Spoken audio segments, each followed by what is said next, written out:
the point. Actually, ami kazi yangu mimi nafunga artist manager. Yeah, basically in my profession, I'm a human rights officer. I care about your rights. Just ask me about anything. But here today, you're not here about to discuss the rights. You're here to discuss about music and how music is booming to the world. Hello guys, this is your boy Merrick, and I'm in charge of artist content at Dapstrem Entertainment. You can, in case you've used some of our services, you've related with me most of the time, and we are here to discuss about the music and the music business. That is. Well, thank you for being part of this interview. I'm Chris Gitau. I'm a cybersecurity by profession, and ukitaka unaweza niita Chris Gitau. That is it. Okay, Kelvin, my name. Me ni music content manager. Tuko hapa kuongea about music. So guys, today I'm going to receive questions from the crew before you, and nitakuwa najibu those questions from my point of view. So we can have the first question from Erick, and about the human rights and how it will relate with the music business. Okay, I have a very simple question. In Dapstrem, what are you doing to protect the rights of the artist? Actually, what are you doing? Okay, regarding to that question, whatever we are doing to protect the artist rights on at Dapstrem is we use special tools called Content ID that helps track the content of this artist online, like on places like Soundcloud and YouTube, and Facebook and Instagram. Yeah. What is Content ID for? Some people don't know about it. Content ID is a tool that is automatically marks tracks based on the artist, and the Content ID has different policies such as monetize, block, track, and more other policies that relate to the YouTube system. Some are more complicated, but the basic ones are just monetize, block, and track. So in the monetized form, this means that anyone using your content across YouTube will have the Content ID and will be having advertisements running on their videos, and the revenue will be going to the original content creators. With the block, it means any video that is out of the territory, out of the person, the original content owner's channel, will be blocked unless we are asked maybe something like, please whitelist the channel, please unblock the channel. That is when it will be running. So we have track, which basically only track the statistics of the video, but the creator is still allowed to run advertisements and get revenue from YouTube. Thank you for that question. Okay, I'm not through.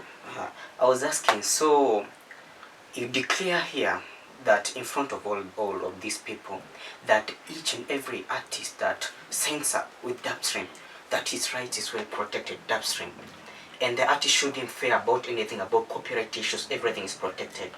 Yeah, whenever you sign a deal with Dapstrem and you submit your tracks or most so-called assets to us, we protect all these using Content ID, and there is no misuse of your work online, whatsoever way. Okay, I want to make this declaration here. You have assured me that the rights of the artists are well protected. Yeah. If any artist, I as a rights officer, if any artist theirs goes down because of his rights being broken in Dapstrem, be sure when that artist goes down, Dapstrem too will go down that artist. You have assured me that? Yeah, I assure you. Okay, thank you. Thank you. Well, thank you for this chance. And when you were explaining that, there is a question which came into my mind. You said on somehow like blocking people. Why blocks people on your YouTube channel? Okay, different creators have different approaches on the platform YouTube. Some creators will not want their contents to be re-uploaded by others, by the DJs or the lyrics video, or in any way re-uploaded. They would like the traffic to be driven, all the traffic to be driven to their original content.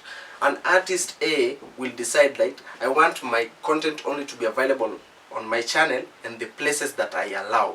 So just use the block policy so that no one else re-uploads my content on YouTube or Facebook or Soundcloud and or Instagram. And so I think I've answered that. It's always just based on the interest of the artist. Okay, according to me, I'm satisfied. Okay, to my side, being the content manager, I would like to ask you this. Okay, to my side, I've been uploading some videos in my Facebook and YouTube, and some people are re-uploading them. How can I do it for them to secure my videos? Thank you for the question, Kelvin. So on that, I would like to know if you'd like your videos to be completely blocked from re-uploading so that no one else ever re-uploads your content, or you'd like people to re-upload but you get money from the content they re-upload. Actually, I would like to get money. Yeah, so with a creator like you should just register with Dapstrem.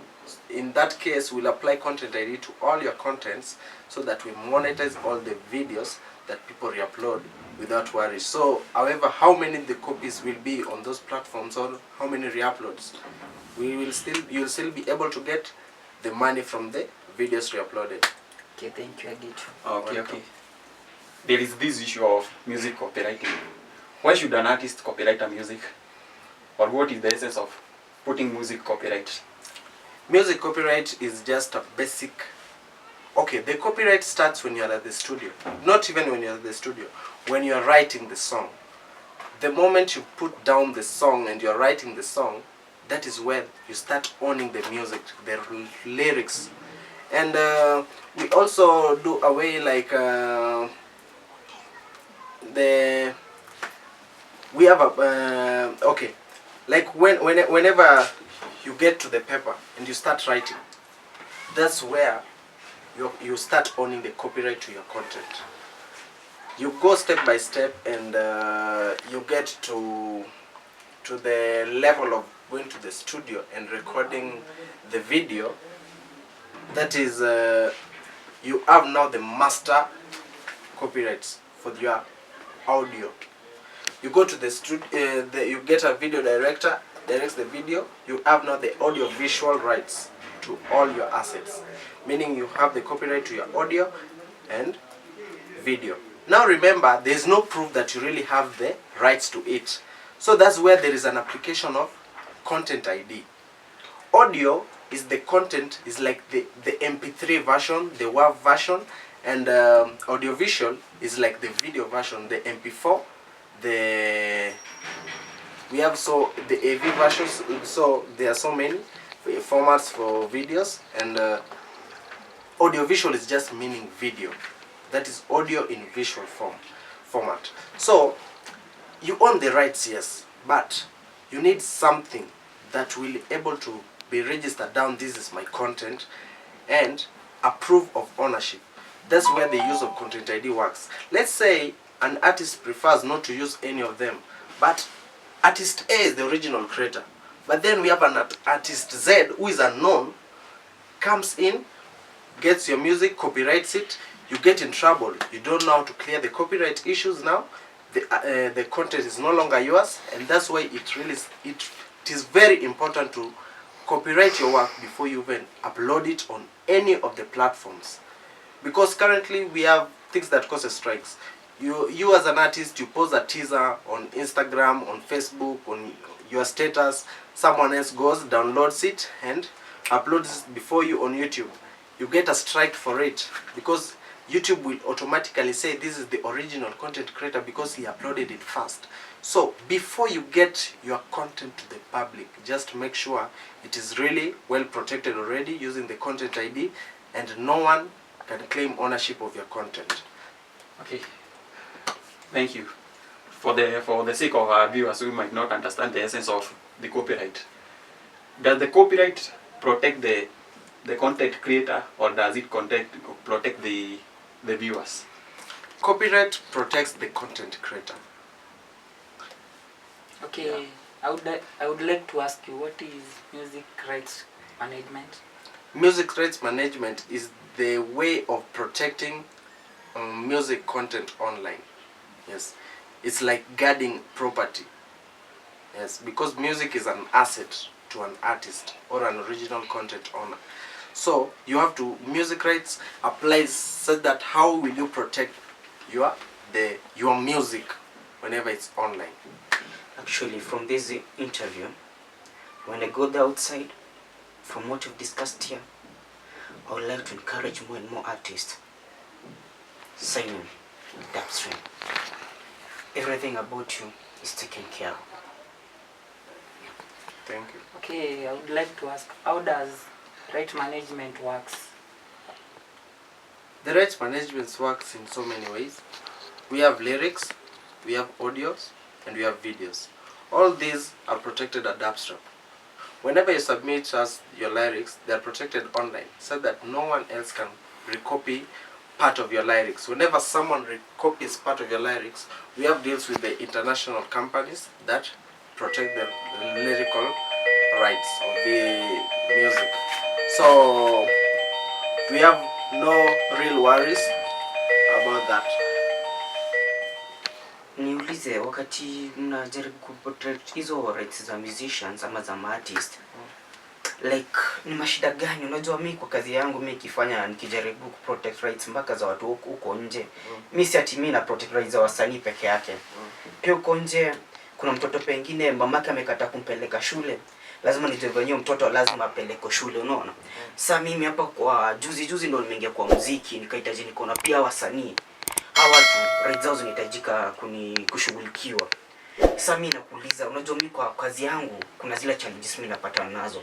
Sasa nyinyi ka Dapstrem, sijui kama nimetamka jina vizuri ama nimetamka kwa vibaya, unajua sijui. Sasa ni challenges gani ama mnapata mashida gani mkijaribu protect hizo rights? Mashida gani mnapata? Mnapata hizo mashida? Hebu jaribu kutufafanulia kidogo tu. Challenges tunapata when trying to protect the original content rights like artist musical work ni shida ya sampling. You find an instrumental online, you download it, you submit it to us as an original content. We applied content ID in affect the original producer ama mtu mwingine mwenye alinunua that same beat, and so unapata this content tunajaribu kuiprotect just as us that you are our client, but imekuja ikaclaim watu wengi because you sampled the beat, you got the beat online, na ukai download, you went to the producer, sampled the beat and did your production. So tunapata the content ID may match watu wengi. So on top of that, shida ingine is dealing with strikes. Yes, you are on our network. You're on the Dapstrem network, you're on the Ngomaverse network, you're on any other network. I'm talking about Dapstrem and Ngomaverse because those are the only people in Kenya who offer the network services, the YouTube network services. And the challenges that we all go through, I know, is issues with strike. You get online, see a beat written free. Don't ever think anything written free online is really free. Free is expensive, and so you just must learn from it. Free is really expensive. So just make sure una contact the original producer before you use the beat for copyright clearance and stuff. Msole niko nayo mengi. Na niulize kwa zile platform ama in those platforms which actually don't have they don't recognize about the digital music rights, and or even the artists who don't know that they do exist, they have their own rights. They have their own rights in the digital platforms, and there's some platforms which are not offering them their rights. Which benefits could these artists? Maybe some artists don't know about their rights because maybe they don't know about their benefits. So I'll let you tell them. You tell more and more and more and more. What is their benefit to know their rights when they are in the music digital platform? Their rights. Just tell them, the music artists or the minimum artists who are there. The first thing is know that don't take the excuse of I'm promoting your work in the music business. Don't allow people to misuse your work in the name of promoting your work. Don't allow people to have your song on their blogs and encourage things like free downloads. They are really hurting the artist. The artist can think many people have your content. fame without money is useless. So please, either choose one. Are you going for the money, or are you going for the fame? So if you're a business guy and you've gotten into music for business, don't chase the crowd. Remember, when you have a blog out there having your music, it may encourage free downloads, and very many people will re-upload your contents. Na platform kama Boomplay, platform kama iTunes, that really pay for your music to be streamed, no longer gets that traffic, because they have already been driven to a traffic that is free. So before you do this and giving your music to all those blogs for free downloads, just think twice and know that you're killing your music, you yourself. Yeah. How do you make sure that, you know, I think most of the content producers are suffering because of lack of knowledge. How do you make sure that everyone gets what belongs to him, get based on what they have done, or based on the effort they have applied to what they work? For those we distribute to, for on the various stores like iTunes and Spotify and all that, we apply something called ISRC code. ISRC code is an international code that is like the barcode in a product. When you buy something in the supermarket and you have that barcode, it's the same applies to ISRC code. It's unique to every product. That means every song has a unique ISRC code that we use to track the payments for all these artists and all these huge catalogs, for them to get the correct money. Yes.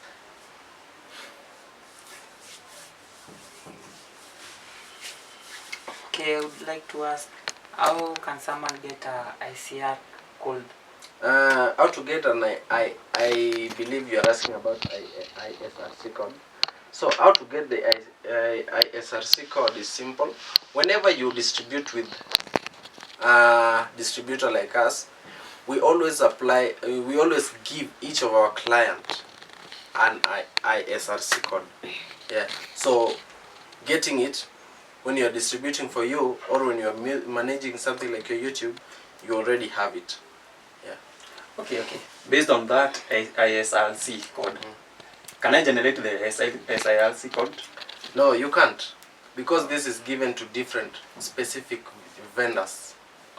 That means you offer ultimate protection or to your clients. Yes. And kwa ule artist ajui, why should an artist have an ISRC code? ISRC code.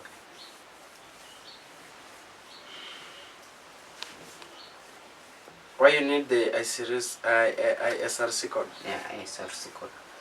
You need it because you can't sell your music without, like, locally we have KEPS, right?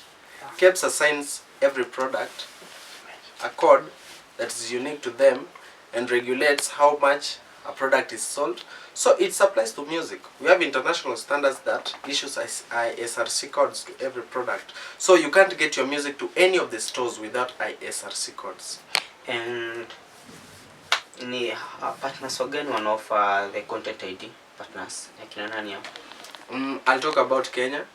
Kenya, we have Dapstrem and we have Ngomavas. Only two of you? Yes. So we musician, they are coming artists, either a content creator, a musician, come to Dapstrem. That's where everything about you is sorted. Be sure that your talent is you're going to market your talent. Your talent will be marketed, and your talent is not going to go to a waste. You're still going to earn out of it, out of your hard work. No one is going to reap where he has not sown. Enroll with Dapstrem. Dapstrem is the way to go. I appreciate so much for all the questions. Maybe if I can pick any last question in case any of you are not satisfied with for the viewers, please you can simply comment down here in the comment section, so that next time we reply to all your feedbacks and all your burning issues. Na tutakuwa tumefurahia. This is our first episode na utakuwa ready for more guests will be coming through kuuliza maswali and all that. So shukran sana and tumekafunga. So in case of any questions, simply ask below here. Now make sure kama uja subscribe, just hit that subscribe button, the red one hapo, na turn on notification. Alafu si tutafurahia. Well, welcome Sunny. I've been impressed by the work of the Dapstrem Entertainment. You are right are protected. Security is ultimate. I'm just impressed. Okay, being the content manager, I'm impressed with the Dapstrem. So naomba wasanii wote washikilia hapo. Shukrani. Tukimalizia, mimi kama right officer wenu, ukiwa nimepitisha kitu hivi, simjue kitu iko sawa, naogopa nini kusign? Rights zenu ziko protected. Nishapitisha hiyo kitu. Thank you. Bless up. So shukran sana.